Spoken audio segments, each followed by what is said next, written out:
itulah presiden akan memutuskan. Oke. Misalnya hal yang berkaitan kayak kemarin, presiden memutuskan harga minyak goreng, minyak curah menjadi 14.000. Oke. Itu tentunya usulannya dari menterinya, dan menterinya kemudian menyampaikan di dalam sidang kabinet, dalam rapat terbatas. Begitu presiden memutuskan, itu menjadi sebuah hal yang mengikat secara peraturan perundang-undangan pun ada payungnya, karena sidang kabinet itu ada risalahnya. Oke. Sehingga suatu hari kalau ada gugatan, dipetunkan dan sebagainya, maka kita punya landasan untuk itu. Oke. Jadi semua keputusan di sidang kabinet, termasuk mulai dari urusan vaksin, urusan evaluasi PPKM, itu semuanya oleh presiden diputuskan dalam sidang kabinet. Nggak ada yang Di tidak sidang itu ya, Pak? Iya, karena itu menjadi kekuatan kabinet Ya. untuk memutuskan, dan mungkin Pak Jokowi ini presiden yang paling banyak rapat dibandingkan dengan yang lain. Sama dengan semua presiden ya, Pak? Dibandingkan semua presiden, karena dulu kan saya lihat risalah-risalah rapat dan sidang-sidang yang dulu, Ya. biasanya rapatnya itu seminggu hanya sekali, Ya. bahkan sebulan hanya 4 kali. Ya. Ini seminggu 4, 5, 6, 7, 8, 9 kali. Pusing dong, Pak. Timnya. Pasti. Pastilah. Dan banget, dan itu kan harus, bahkan kadang-kadang keputusan rapat itu baru tengah malam jam 2 pagi.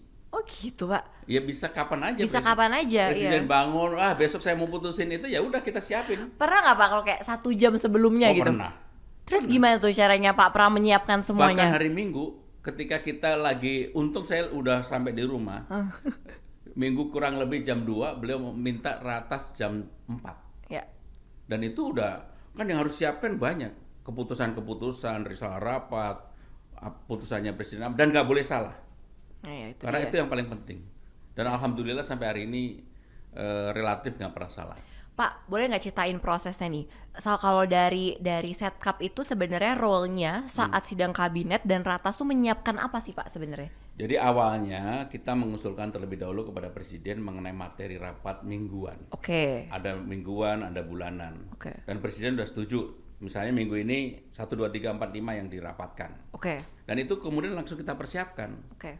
Nah, setelah itu kan presiden akan memberikan arahan di dalam rapat terbatas itu. Ya. Nah, arahan itu diolah oleh tim komunikasi, tapi bahan dasarnya juga dari kami kan gitu. Oke. Nah, itulah yang kemudian menjadi arahan presiden. Setelah presiden memberikan arahan, kan ada menteri yang akan presentasi.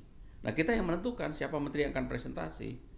Oke. Jadi menteri A, B, C, D, siapa yang menentukan waktunya, apa yang ini, kita yang menentukan. Oke. Termasuk kalau kemudian misalnya ada menteri yang terlalu panjang ngomong, ya kita potong. Banyak nggak sih Pak kejadian kayak gitu? Banyak.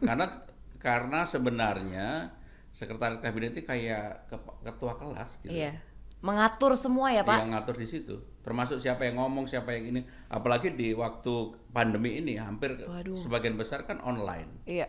Kita secara virtual. Iya. Jadi semua yang mau ngomong daftar. Betul. Dan kalau topiknya menarik itu yang daftar bisa puluhan. Padahal waktunya yang kita kasih kesempatan mungkin hanya 4-5 orang. Oke. Nah itu harus kita pilih, kita harus tahu menteri mana yang substansinya lagi dibutuhkan oleh presiden. Betul. Pak, berarti topik-topik dan isu-isunya itu based on priority? Based on priority. Oke, dan itu juga dari Pak Pram yang menentukan? Dari kita yang menyampaikan kepada presiden every week. Wow. Okay. Every week, dan itu topiknya bisa berubah-ubah. Iya. Tergantung perkembangan sosial politik. Iya. Misalnya kayak minggu lalu itu berkaitan dengan IKN. Ya. Kita harus siap, presiden harus menyiapkan itu kan, dan menteri yang ditunjuk harus menyiapkan itu. Dah kita konsentrasinya di IKN. Minggu ini tadi misalnya. Ya. Tadi kita tentang insentif untuk mobil dan juga untuk perumahan. Ya. Karena daya beli masyarakat sekarang belum 100% pulih, maka pemerintah memberikan insentif kepada pada mobil dan pada perumahan. Mobil diberikan PPNBM gratis selama 6 bulan. Ya. Dan itu kan sebenarnya untuk meningkatkan daya beli, purchasing powernya masyarakat. Betul. Gitu. Betul. Pak, berarti kayak proses ketok palunya itu biasanya berapa lama sih Pak untuk satu kebijakan atau satu keputusan dari Jadi Pak Presiden? Jadi satu ratas itu kita alokasikan waktu 1 jam. Oke.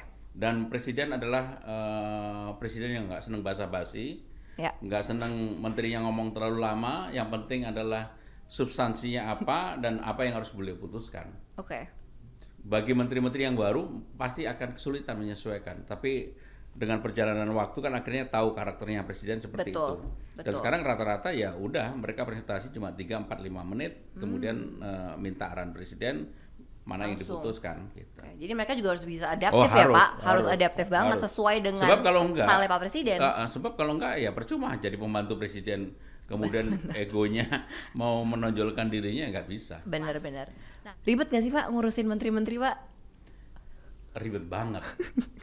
Tapi gini, kita harus ada waktunya tegas, tapi harus ada waktunya juga ada toleransi.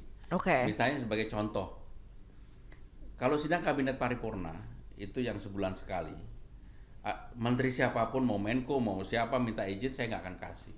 Oke. Karena memang presiden juga meminta untuk semua menteri hadir di sidang kabinet paripurna. Bahkan ada seorang Menko, saya nggak cerita Menkonya siapa, Oh, seru nih. baru terbang mendarat di New York. Terus Pak? Kemudian ada sidang kabinet paripurna, dia minta izin untuk nggak ikut. Saya bilang nggak harus bisa. ikut. Pulang? Pulang daripada nanti Pak Menko, saya nggak nyebut namanya ya, Iya, nggak iya. etis lah. Iya, benar. Daripada nanti saya nggak akan kirimin surat undangan lagi loh. Jadi untuk disiplin ya Pak? Ya untuk sidang kabinet paripurna saya biasanya mau siapa aja pasti nggak. Oke. Tapi kalau untuk rapat terbatas, jadi bagi yang menteri yang akan presentasi, dia tetap harus ada. Tetapi yang bukan yang menjadi main topiknya, menjadi ininya, oke, diizinkan untuk Boleh lah. boleh. Jadi, sehingga kita juga harus tahu itu, harus kapan. Tegas banget, disiplin ya Ya. Pak. Kapan bisa? Karena kalau minta izin ke presiden, diizinkan. Saya bagian galaknya, nggak apa-apa lah. Iya nggak apa-apa. Ya Pak Pram lumayan galak sih. Orang mau nggak seneng juga nggak apa-apa.